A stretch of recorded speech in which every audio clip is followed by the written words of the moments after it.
Sous le ciel texan, le 26 décembre 2015, une journée censée être paisible après Noël s'est transformée en cauchemar. Alors que la plupart savouraient encore le calme et la tranquillité de leur famille, un vent monstre s'est levé avec une fureur inexorable. Une tornade de catégorie EF4, rare en plein hiver, s'est abattue avec une violence inattendue. En quelques minutes, des quartiers entiers ont été réduits en ruines. Des véhicules ont été projetés comme des jouets, des structures industrielles se sont effondrées et le célèbre réservoir d'eau a été gravement endommagé. Mais le plus inquiétant n'était pas seulement la destruction matérielle.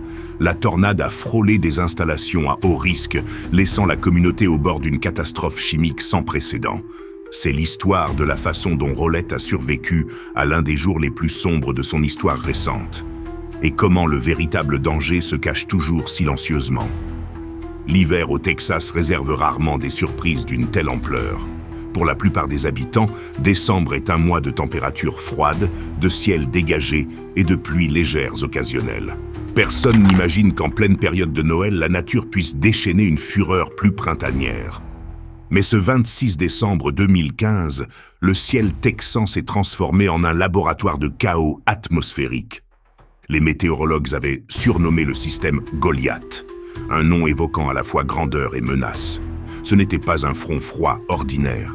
C'était un colosse météorologique qui englobait une grande partie du centre et du sud des États-Unis, transportant de l'air chaud et humide du golfe du Mexique et entrant violemment en collision avec des masses d'air froid descendant des grandes plaines. Cette combinaison était parfaite pour générer de violentes tempêtes. Cependant, peu de gens anticipaient l'ampleur de ce qui allait se produire. L'atmosphère était tendue, telle une corde tendue sur le point de rompre. Les indices d'instabilité étaient bien supérieurs à la normale pour décembre. Normalement, à cette époque de l'année, le risque de violentes tempêtes au Texas est faible, le courant de jet est décalé vers le nord et les ingrédients de base pour les tornades sont rares. Mais Goliath a défié toutes les statistiques.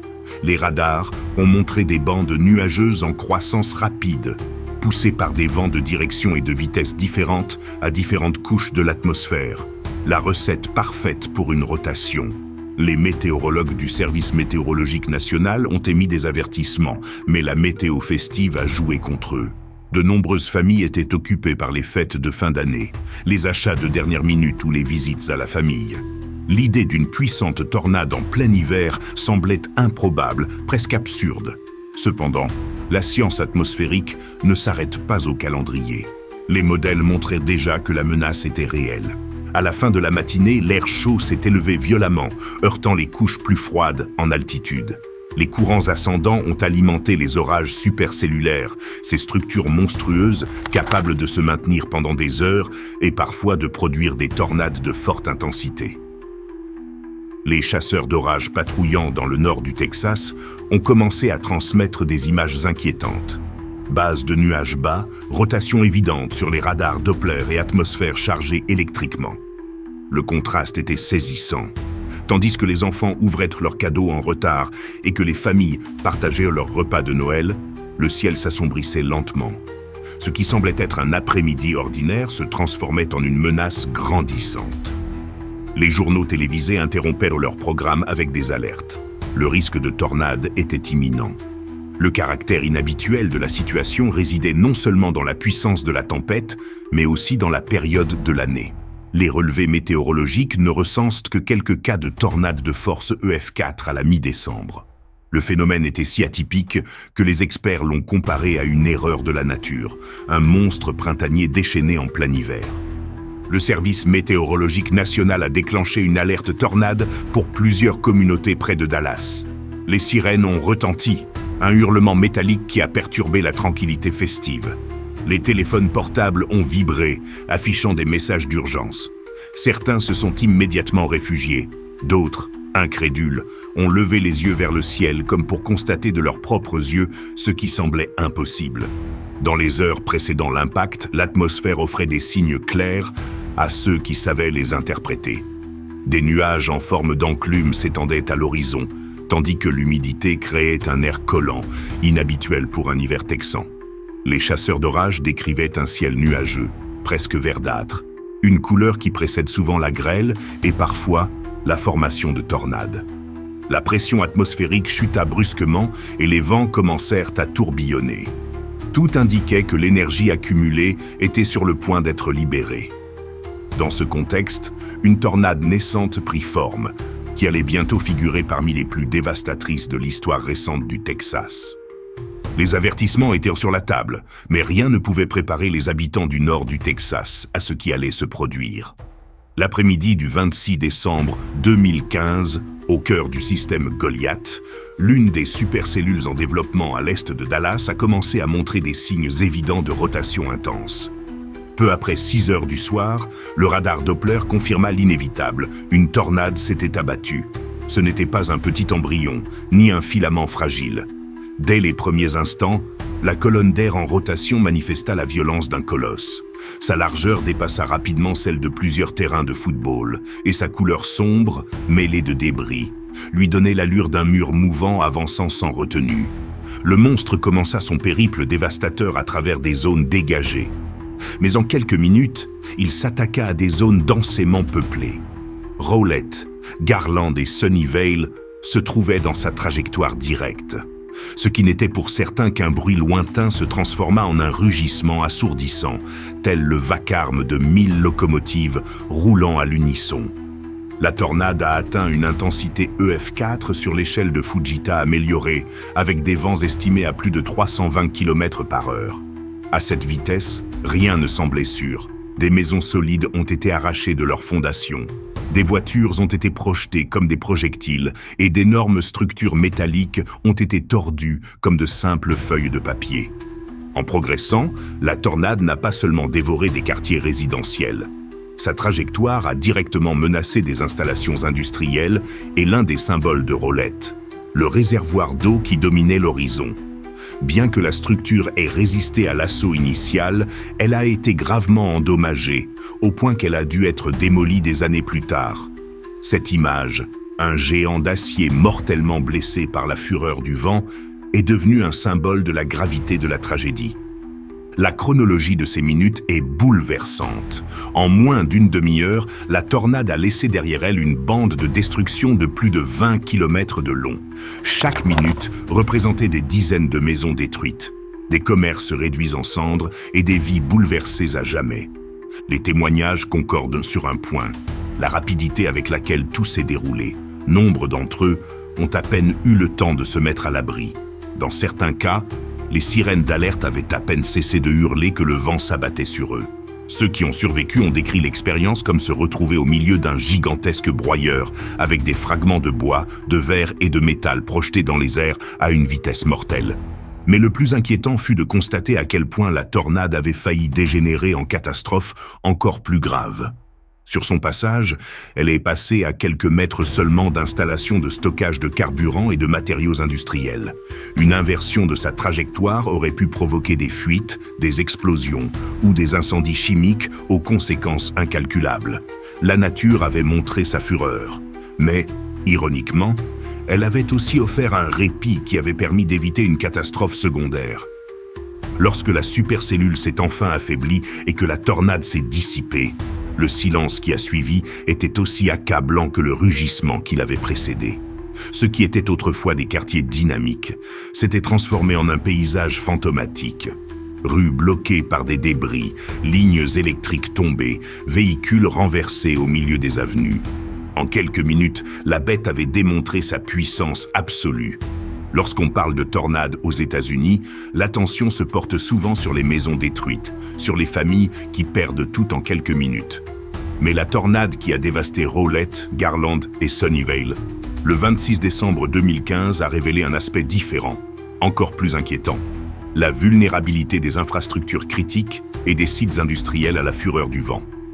Les premières images aériennes prises après le passage du monstre atmosphérique ont clairement montré que les quartiers résidentiels n'étaient pas les seuls à avoir été dévastés. De grands bâtiments industriels semblaient effondrés, les toits arrachés et les murs métalliques pliés comme de simples feuilles d'aluminium. La puissance des vents, estimée à plus de 320 km/h, a mis en évidence les limites de nombreux bâtiments conçus pour résister à des tempêtes courantes, mais pas pour affronter un colosse de catégorie EF4. L'un des symboles de cette destruction était le réservoir d'eau de Rowlett. Visible à des kilomètres à la ronde, cette structure métallique représentait non seulement une ressource vitale pour la ville, mais aussi un emblème de son paysage urbain. La tornade n'a pas réussi à le détruire complètement à l'époque, mais il a été si gravement endommagé qu'il a dû être démoli 2 ans plus tard, en 2017. L'image du réservoir endommagé est devenue un rappel constant de la fragilité de nos infrastructures face aux ravages de la nature. Les lignes électriques sont tombées lors d'une série de pannes de courant, privant des dizaines de milliers de personnes d'électricité pendant la crise. Des pylônes électriques tordus, des poteaux arrachés et des transformateurs détruits ont compliqué encore davantage les opérations de secours.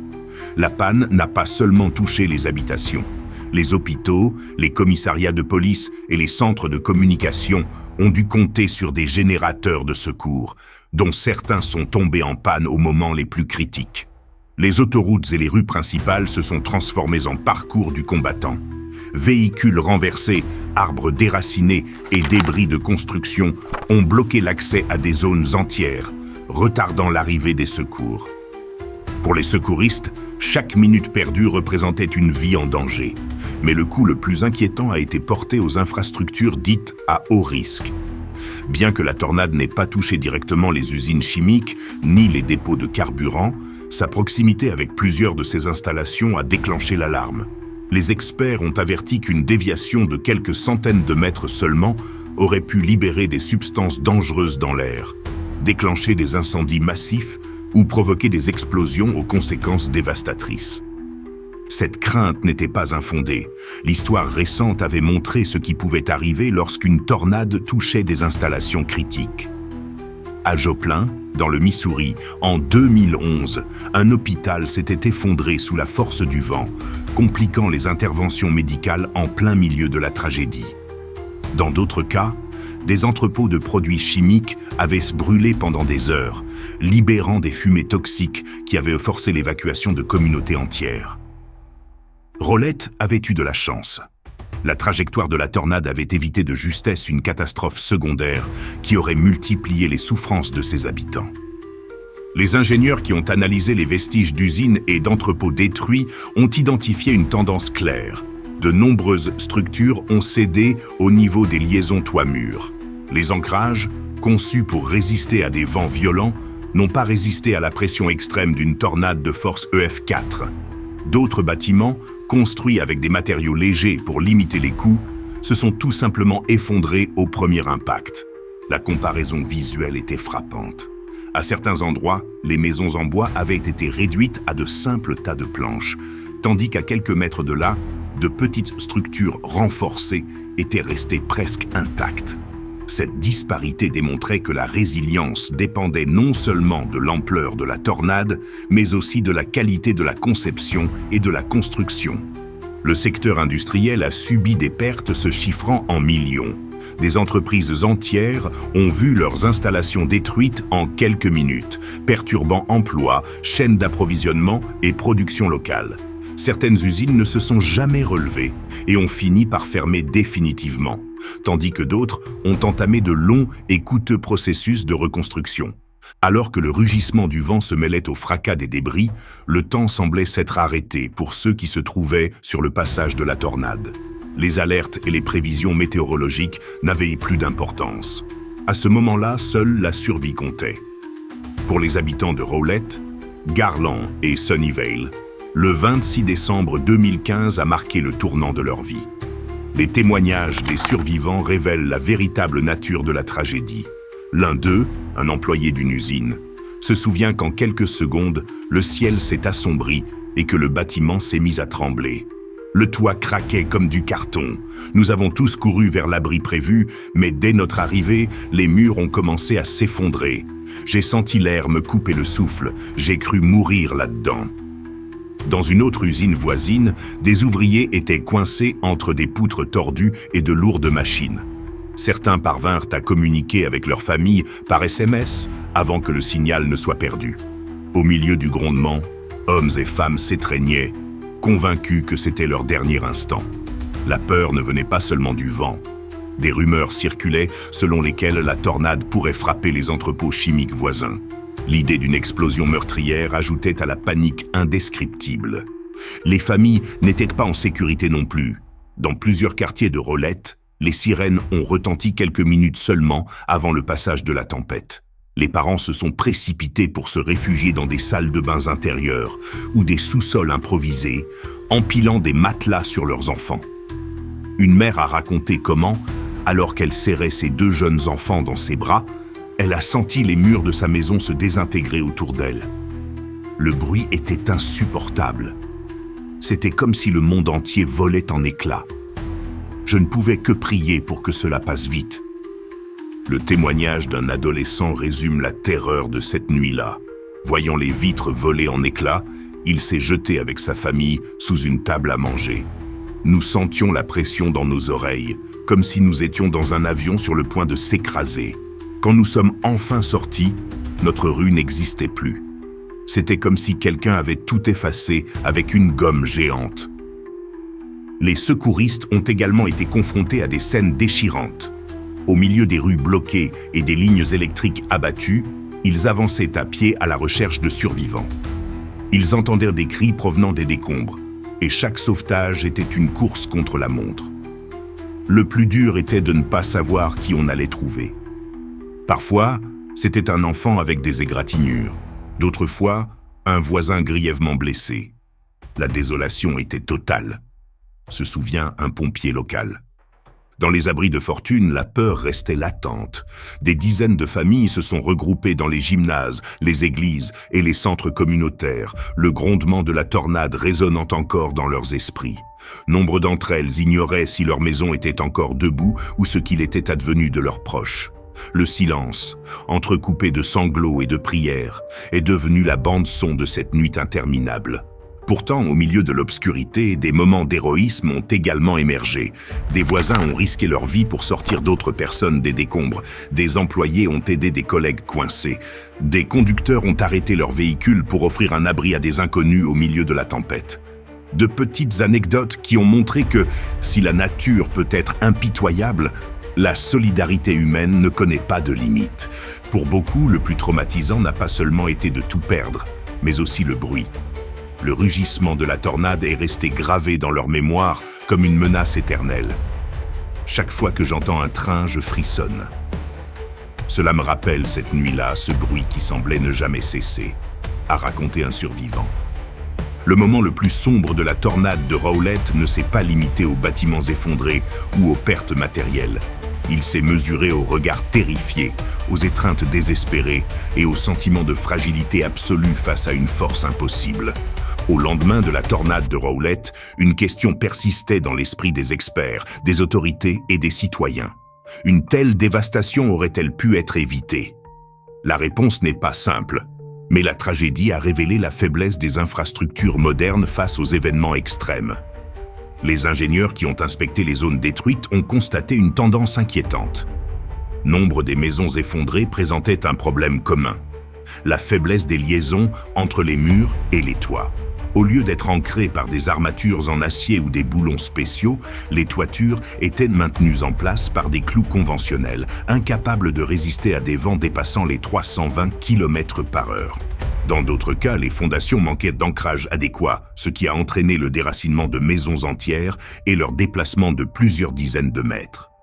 Tous les bâtiments n'ont pas subi le même sort. Certains abris de fortune, renforcés de béton ou construits selon des normes plus strictes, ont résisté à l'assaut. Dans plusieurs rues, le spectacle était surréaliste. Une maison réduite en ruines côtoyait une autre presque intacte. Cette disparité révélait que, plus que la force de la tornade, c'était la qualité de sa conception et des matériaux utilisés qui définissaient la survie d'une structure. L'analyse technique a révélé une vérité dérangeante. Pendant des décennies, une grande partie des constructions du nord du Texas avaient été réalisées selon une réglementation qui ne prenait pas en compte la possibilité de tornades de forte intensité en plein hiver. La logique était simple. Les événements de force EF4 étaient si rares à ces latitudes et à cette saison que renforcer tous les bâtiments était coûteux et inutile. La tornade de Rowlett a prouvé le contraire. La nature ne respecte ni les statistiques ni les calendriers et le prix de la sous-estimation était extrêmement élevé. Un autre aspect crucial était la préparation des infrastructures industrielles. De nombreuses usines détruites manquaient d'abris intérieurs sûrs pour leurs ouvriers. Ceux-ci étaient contraints de se regrouper dans des salles de bain ou des locaux non conçus pour résister à l'impact d'une tornade. Dans certaines usines chimiques et dépôts de carburant voisins, les mesures de sécurité se limitaient à des alarmes et des plans d'évacuation, sans structure renforcée pour garantir le confinement des substances dangereuses en cas de choc direct. Le risque de catastrophe chimique était si réel qu'après l'événement, plusieurs autorités ont révisé les protocoles de sécurité industrielle. La question inévitable était: que se serait-il passé si la tornade avait frappé un réservoir de carburant ou une installation de stockage d'ammoniac? L'histoire récente en offre des exemples glaçants. En Arkansas, une tornade a endommagé des installations chimiques, libérant des nuages toxiques qui ont forcé l'évacuation de communautés entières. Dans d'autres cas, des incendies violents ont compliqué davantage les opérations de secours. La tragédie de Rowlett a suscité un débat plus large sur la préparation aux phénomènes météorologiques extrêmes. Nos villes sont-elles conçues pour résister à la force d'un EF4? Combien d'écoles, d'hôpitaux et de centrales électriques disposent réellement d'abris renforcés? Et, plus inquiétante encore, quels protocoles sont en place pour prévenir les fuites chimiques dans ce chaos? Les experts affirment que des solutions existent, l'utilisation d'ancrage en acier, la construction d'abris communautaires souterrains et la mise en œuvre de réglementations plus strictes peuvent faire la différence entre la vie et la mort. En Oklahoma, par exemple, des milliers d'abris résidentiels ont été installés après des années de tornades dévastatrices. Au Texas, en revanche, cette pratique est encore peu répandue. Le coût est souvent le contre-argument. Renforcer les bâtiments nécessite des investissements supplémentaires que de nombreux promoteurs et propriétaires fonciers sont réticents à assumer. Or, le coût de l'inaction se mesure en vies perdues et en communautés entières, réduites en ruines. Rowlett l'a appris à ses dépens. Lorsque la tornade s'est enfin dissipée, un silence inquiétant s'est installé. Rowlett, Garland et Sunnyvale ressemblaient à des villes fantômes, rues bloquées par des débris, maisons réduites à l'état de fondations nues et entrepôts industriels réduits à l'état de squelettes métalliques. L'ampleur des dégâts a soulevé une nouvelle question. Comment reconstruire une communauté après avoir tout perdu en quelques minutes? La première étape fut le sauvetage. Équipes d'urgence, bénévoles et riverains travaillèrent main dans la main pour dégager les personnes coincées sous des montagnes de débris. Au fil des heures, cette opération devint une course contre la montre, l'espoir de retrouver des survivants s'amenuisant. Parallèlement, les premières évaluations des dégâts commencèrent. Des milliers de maisons détruites, des infrastructures effondrées et des pertes économiques estimées à des centaines de millions de dollars. Le défi était double. D'une part, assurer l'abri et la sécurité de milliers de personnes déplacées. D'autre part, planifier la reconstruction d'une ville qui avait littéralement vu des quartiers entiers disparaître. Églises, écoles et centres communautaires sont devenus des abris de fortune, où les familles se sont retrouvées au milieu du chaos. La solidarité était palpable. Des dons de vêtements, de nourriture et d'argent ont afflué de tout le Texas et d'autres États. L'aide fédérale et étatique est arrivée rapidement. Le gouvernement a déclaré des zones sinistrées, libérant ainsi des fonds pour faire face à l'urgence. Des équipes de l'Agence fédérale de gestion des urgences, FEMA, ont sillonné les rues, constatant les dégâts et proposant leur aide aux familles sinistrées. Cependant, le retour à la normale allait être long et pénible. La reconstruction des logements s'est heurtée à des obstacles immédiats. De nombreuses familles ne disposaient pas d'une assurance adéquate pour couvrir des pertes aussi dévastatrices. Certains assureurs, submergés par le nombre de demandes d'indemnisation, ont retardé le processus. Dans plusieurs cas, des familles ont dû abandonner définitivement leurs parcelles et repartir à zéro ailleurs. Des quartiers autrefois animés étaient marqués par des absences visibles, des terrains vagues où se trouvaient autrefois des maisons. Le secteur industriel a également subi un coup dur. Plusieurs entreprises ne se sont jamais remises de l'impact. Les coûts de reconstruction, combinés à la perte de machines et à l'interruption de la production, se sont avérés intenables. Certaines usines ont fermé définitivement leurs portes, laissant des centaines de travailleurs sans emploi. Pour l'économie locale, la tornade a été non seulement une catastrophe naturelle, mais aussi un coût structurel durable. Malgré les pertes, des histoires de résilience ont émergé. Des entreprises familiales ont réussi à se reconstruire grâce à l'aide de la communauté. Des écoles ont rouvert leurs portes quelques mois plus tard grâce au soutien de dons et de bénévoles. La mémoire collective de Rowlett s'est nourrie de ces exemples, nous rappelant que, même au cœur des ruines, la volonté de se relever peut être plus forte que le vent. Les ingénieurs et les autorités locales ont profité de la tragédie pour repenser la sécurité des infrastructures. Des évaluations de performance ont été réalisées sur différents types de bâtiments et des recommandations ont été formulées pour renforcer les normes de construction, notamment pour les bâtiments publics et les installations industrielles. Bien que les changements législatifs n'aient pas toujours été immédiats, le débat sur la préparation aux catastrophes s'est fortement développé dans la région. Le réservoir d'eau endommagé est devenu le symbole de ce souvenir. Pendant 2 ans, il est resté debout, structure tordue, rappel quotidien de la vulnérabilité de la ville. En 2017, il a été démoli, mais pour de nombreux habitants, son image est restée gravée comme un monument involontaire à la fragilité des infrastructures humaines face à la nature. Les cérémonies commémoratives, organisées lors des anniversaires suivants, ont permis d'honorer les victimes et de saluer le courage des sauveteurs et des bénévoles. Pour la communauté, ce souvenir était aussi un moyen de guérir, de transformer la tragédie en un élan de prévention et de résilience. Aujourd'hui, le souvenir de la tornade perdure dans les rues reconstruites et dans les cicatrices invisibles des survivants. Rowlett a appris que la mémoire ne s'efface pas avec de nouveaux bâtiments ou des routes réparées. La mémoire est un engagement. Ne jamais oublier ce qui s'est passé et, surtout, mieux se préparer à une nouvelle épreuve de la nature. La tornade de Rowlett n'était pas seulement un phénomène météorologique, c'était un avertissement. En moins d'une demi-heure, la nature a révélé la vulnérabilité d'une communauté moderne, détruisant des maisons, endommageant ses infrastructures et mettant en péril la sécurité d'installations critiques. Mais au-delà des ravages matériels, elle a laissé de profondes cicatrices dans la mémoire collective de ceux qui l'ont vécu. Rowlett a survécu, certes, mais la question demeure, sommes-nous vraiment prêts à affronter l'impensable ? Chaque réservoir d'eau, chaque usine, chaque hôpital et chaque école sous le ciel de l'allée des tornades représente un risque latent. Le danger ne réside pas seulement dans le vent destructeur, mais dans ce que ce vent peut déclencher lorsqu'il frappe le cœur même de notre civilisation. Ce 26 décembre 2015 restera un souvenir éternel. Un rappel que la force de la nature est inévitable, mais aussi que la résilience humaine peut transformer les ruines en opportunités. À Rowlett, au milieu des décombres, une communauté plus consciente, plus unie et plus déterminée à émerger. Une communauté qui n'a jamais oublié. Car chaque tempête laisse un message. Et celui de Rowlett est clair. La mémoire sauve des vies. Et l'avenir dépend de notre capacité à l'écouter. Si cette histoire vous a autant bouleversé que nous, sachez qu'il y en a bien d'autres qui attendent d'être racontées. Chaque tornade recèle des secrets, des leçons et des avertissements que nous ne pouvons ignorer. Abonnez-vous à Extreme Tornado, la chaîne où la science rencontre l'émotion et où nous revivons ensemble les moments les plus intenses que la nature puisse nous offrir.